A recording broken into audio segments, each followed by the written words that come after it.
बिस्मिल्लाहिर्रहमानिर्रहीम। अस्सलाम वालेकुम व्यूअर्स, कैसे हैं आप सब लोगों को मेरी तरफ से नया साल बहुत बहुत मुबारक हो। व्यूअर्स, जब से मैंने होश संभाला है, मैंने अपने इर्द गिर्द के लोगों को जॉइंट फैमिली सिस्टम के हमेशा ख़िलाफ़ ही देखा है, या जॉइंट फैमिली सिस्टम के ख़िलाफ़ बोलते सुनना है, और उससे मैंने तमाम लोगों को तकरीबन नाराज़ ही देखा है। अगर हम इस्लाम के पॉइंट ऑफ व्यू से देखें तो इस्लाम में तो जॉइंट फैमिली सिस्टम का कोई कॉन्सेप्ट है ही नहीं, लेकिन हमारी ज़िंदगी में माशरे का भी बहुत अहम किरदार है। अगर हम इसको माशरे के पॉइंट ऑफ व्यू से देखें तो हमारे बुज़ुर्ग इस चीज़ को छोड़ने पर तैयार नहीं हैं कि वो अपने बच्चों को अलग करें या उनके बच्चे अलग रहें। बेसिकली ये कल्चर हम में आया कहाँ से? हम लोगों ने ये बरसगीर पाक व हिंद से ये कल्चर लिया है, और वैसे भी हमारी ज़िंदगियों पे इंडियन कल्चर का काफ़ी असर है।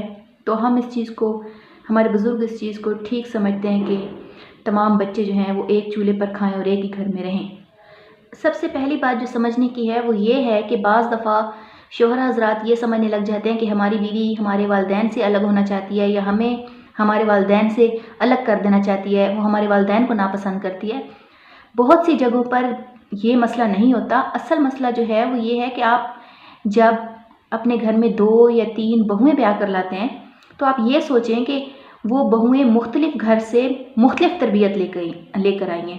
उनकी तरबियत जो है वो मुख्तलिफ़ माहौल में हुई है। उनका मिज़ाज भी, ज़ाहिर बात है कि उनकी तरबियत के मुताबिक उनका मिज़ाज भी है। तो उनका जो मिज़ाज का फ़र्क है या उनकी तरबियत का फ़र्क है वो खुद ब खुद ही उनके बच्चों में भी ट्रांसफ़र हो जाता है, और यूँ मिज़ाजों का इख्तलाफ जो है वो बहुत ज़्यादा होता जाता है घर में, और मसले मसाइल पैदा होना शुरू हो जाते हैं। पुराने ज़मानों में जॉइंट फैमिली सिस्टम कामयाब हुआ करते थे क्योंकि उस टाइम ख़वातीन मर्दों पे डिपेंड करती थीं, वो इतनी इंडिपेंडेंट नहीं थी। लेकिन आजकल के दौर में ख़वातीन इंडिपेंडेंट हैं। अगर मर्द 7 या 8 घंटे की जॉब करके घर आ रहा है तो साथ ही औरत भी 6-7 घंटे बाहर गुजार के घर आ रही होती है। तो घर आकर आप उससे ये एक्सपेक्ट करें कि वो आपके वालिदैन की या आपकी टांगें दबाएगी या आपकी कोई एक्स्ट्रा खिदमत करेगी, तो ये तो नामुमकिन सी बात है। जॉइंट फैमिली में सबसे अहम किरदार जो है ना वो है घर के हेड का। यानी आप जब एक जगह पर 3-4 ख़ानदानों को इकट्ठा रख रहे हैं तो उसका एक सरबराह मोस्टली हमारे घरों में सास ही होती हैं।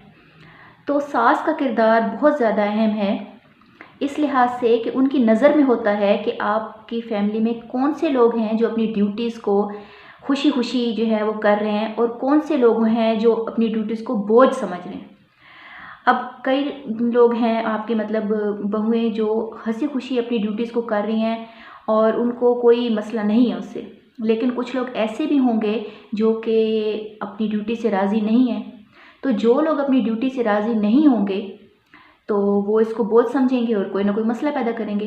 तो हेड की ये जिम्मेदारी है कि वो देखे कि कौन लोग हंसी खुशी आपके साथ रहना चाहते हैं और कौन लोग आपके साथ गुजारा नहीं कर सकते, और जो लोग गुजारा नहीं कर सकते उनको फ़ौरन से पहले अलग करें। जब आप अपने घर में कोई पढ़ी लिखी औरत लेकर आ रहे हैं, पढ़ी लिखी बहू लेकर आ रहे हैं, या वर्किंग वुमेन लेकर आ रहे हैं, मतलब जॉब करने वाली आपकी बहू हैं, तो फिर आप इस बात का ख्याल रखें कि उसकी अपनी एक सोच होगी, उसका अपने एक स्टैंडर्ड होगा, उसकी अपनी एक क्वालिटी ऑफ लाइफ होगी, और वो अपने बच्चों की तरबियत में एक तरतीब चाहती होगी। वो अपनी मर्ज़ी से अपने बच्चों को की तरबियत करना चाहती होगी।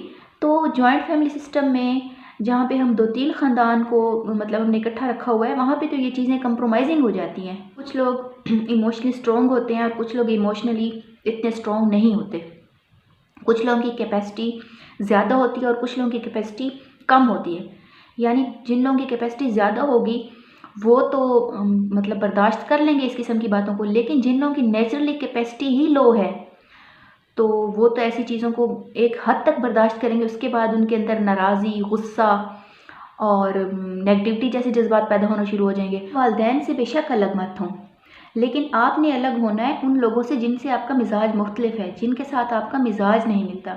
क्योंकि देखें, आप कभी भी किसी की तरबियत या उसका मिजाज नहीं बदल सकते, लेकिन ख़ुद अलग होकर आप अपने लिए तो आसानी पैदा कर सकते हैं ना। और रही बात वालिदैन की, तो वालिदैन जिस उम्र के हिस्से में होते हैं वहाँ पर उनको बदलना नामुमकिन सी बात है। आप वालिदैन को प्यार मोहब्बत से राज़ी कर सकते हैं, उनको कायल कर सकते हैं, लेकिन इस उम्र में वालिदैन को आप तब्दील नहीं कर सकते, उनकी सोच नहीं बदल सकते। तो वालिदैन को आप अपने साथ ज़रूर रखें, वालिदैन को आप कायल करें, लेकिन आप उन लोगों से अलग हो जाएं जिनसे आपका मिजाज नहीं मिलता।